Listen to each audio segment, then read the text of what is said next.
जरा थोड़ा सा डिस्कस करते हैं. Number one of them is called idle time. What exactly do mean by idle time? Idle time का मतलब होता है फारग टाइम. आइडल टाइम का मतलब क्या होता है? आइडल टाइम का मतलब होता है फारग टाइम.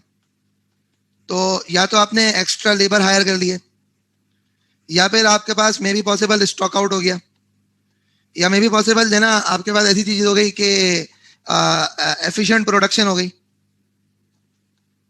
या मे बी पॉसिबल ऐसा हो सकता है कि आपके पास प्लानिंग फॉल्ट हो सकता है. तो बेशुमार तरह की चीजें हो सकती हैं जिसकी बुनियाद पे आपकी जो लेबर की कॉस्ट है वो आपकी लेबर की कॉस्ट जो है ना वो प्रॉब्लमेटिक सिचुएशन रख सकती है. तो जो लेबर का जो टाइम फारिग रह जाता है उसको हम कहते हैं idle time. I repeat, labour का जो टाइम फारिग रह जाता है उसको हम क्या कहते हैं? Idle time. आइडल टाइम के केस में हम क्या करते हैं? हम एक आइडल टाइम रेशियो कैलकुलेट करते हैं. आइडल टाइम के केस में हम एक आइडल टाइम रेशियो कैलकुलेट करते हैं जिसमें हम कहते हैं idle hours divided by total hours multiply by 100. मैं रिपीट करता हूँ, आइडल टाइम के केस में आप एक आइडल टाइम रेशियो कैलकुलेट करते हैं. What is that idle time ratio? That idle time ratio is idle hours divided by total hours multiply by 100. मतलब क्या हुआ? देखो जरा समझना बात. मतलब ये है कि मिसाल है, फॉर एग्जांपल अगर एक तुम्हारे लेबर ने 10 घंटे काम करना था, उसमें से वो 2 घंटे फारिग रहे, तो सिंपल 2 डिवाइड बाय 10 इंटू 100, ये तुम्हारा 20% आइडल टाइम हो गया. मैं रिपीट करता हूँ, तुम्हारा 20% क्या हो गया? तुम्हारा 20% आइडल टाइम हो गया. आई रिपीट, क्या हो गया? 20% आइडल टाइम हो गया. अब नाउ अगली बात करते हैं, अगली डिस्कस करते हैं. क्या हुआ?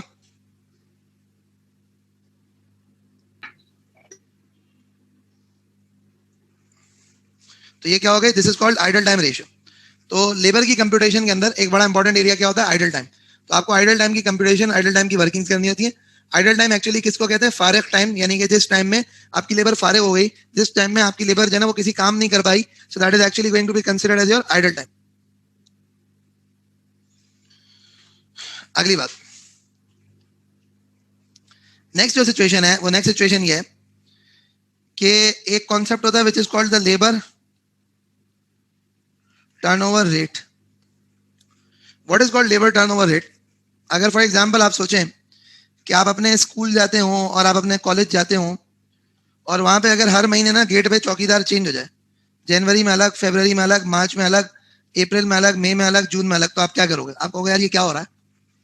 आप सोचें वो स्कूल वालों के पर्सपेक्टिव से, वो कॉलेज वालों के पर्सपेक्टिव से, कि अगर उनका हर महीने जो गार्ड चेंज हो रहा है, चौकीदार चेंज हो रहा है, तो वो कहेंगे यार मतलब हर महीने एक नए बंदे को ट्रेन करते होंगे, हर महीने एक नए बंदे को कुछ काम सिखाते होंगे.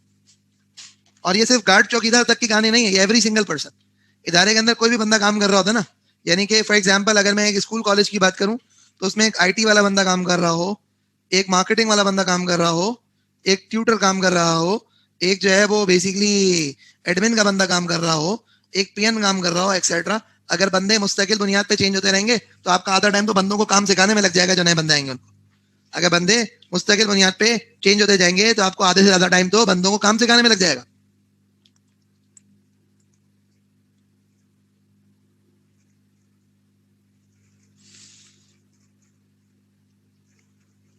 तो इसलिए ये जो लेबर टर्नओवर का कॉन्सेप्ट होता है, ये लेबर टर्नओवर का कॉन्सेप्ट क्या होता है कि आपकी लेबर कितनी क्विकली चेंज होती है, आपके बंदे कितना क्विकली चेंज होते हैं, नहीं लोग कितना जल्दी छोड़ के जाते हैं, उसको आप रिप्लेस करते हैं. अब ये लेबर का जो टर्नओवर हाई होता है ना, इसके बेशुमार तरह के रीजन हो सकते हैं. इसके लेबर का टर्नओवर हाई होने के बेशुमार तरह के रीजन हो सकते हैं.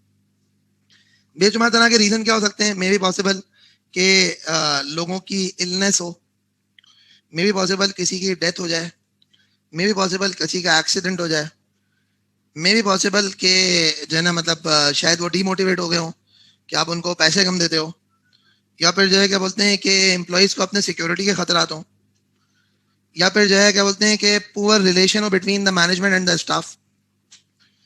उसके बाद जो है क्या बोलते हैं कि लोगों के पास अपॉर्चुनिटीज आती हैं तो वो अपॉर्चुनिटीज को अवेल करने के लिए जाते हैं.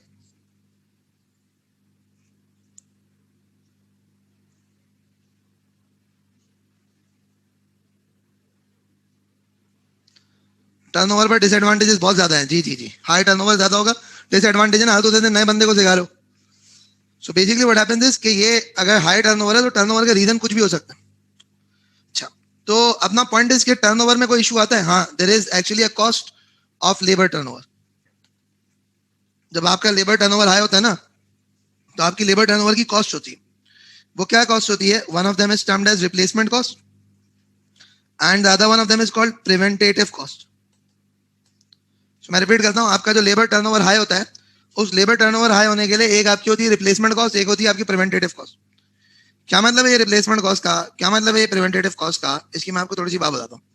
देखें, पहली चीज तो ये है कि आपका जो लेबर टर्नओवर हाई है उसमें रिप्लेसमेंट कॉस्ट मींस के अब लोगों को इंटरव्यू करना, रिक्रूट करना, ट्रेन करना, इंडक्ट करना, ये सारी की सारी कॉस्ट है। उसके बाद जो है ना, इफेक्टेड आउटपुट भी एक कॉस्ट है। बंदे नए होते हैं, सिखाना पड़ता है रोज का रोज यार।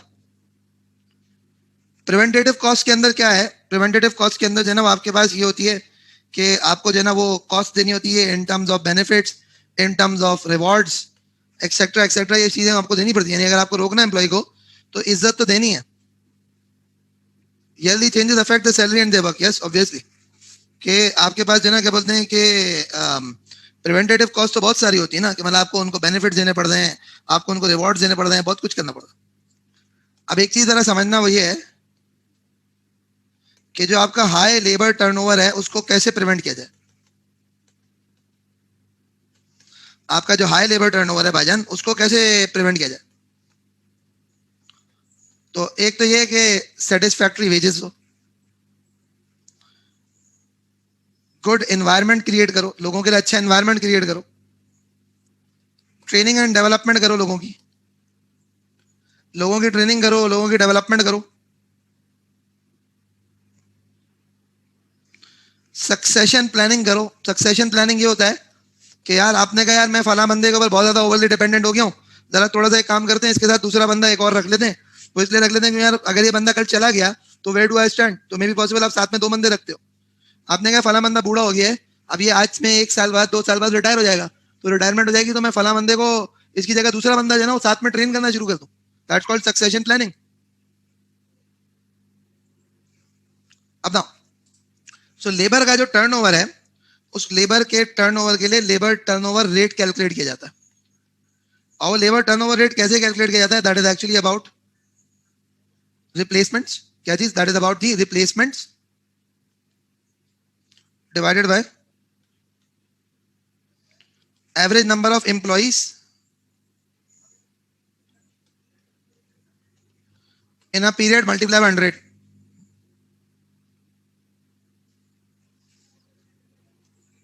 Replacements divided by average number of employees in a period.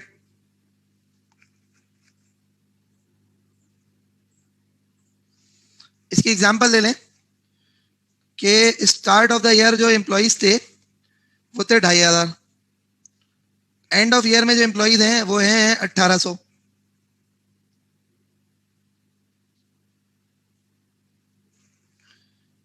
New appointments जो है ना, वो न्यू अपॉइंटमेंट्स हैं 300। तो आप क्या करोगे? अगर आपको लेबर टर्नओवर चाहिए तो आप कहोगे 300 divide by 2500 plus 1800 divide by 2 multiply by 100। क्यों? क्योंकि उसकी रीजन है 2500 एम्प्लॉय ओपनिंग थे, 1800 क्लोजिंग है। तो आपके एवरेज एम्प्लॉइज आने चाहिए, डिवाइड बाय 2 करोगे तो एवरेज एम्प्लॉइज आएंगे।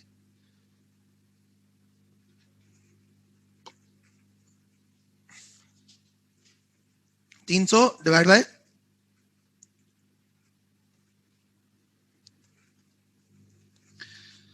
सो रिजल्टिंगली आपके पास 13.95% is your labour turnover rate.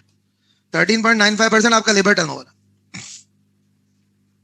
13.95% is your labour turnover.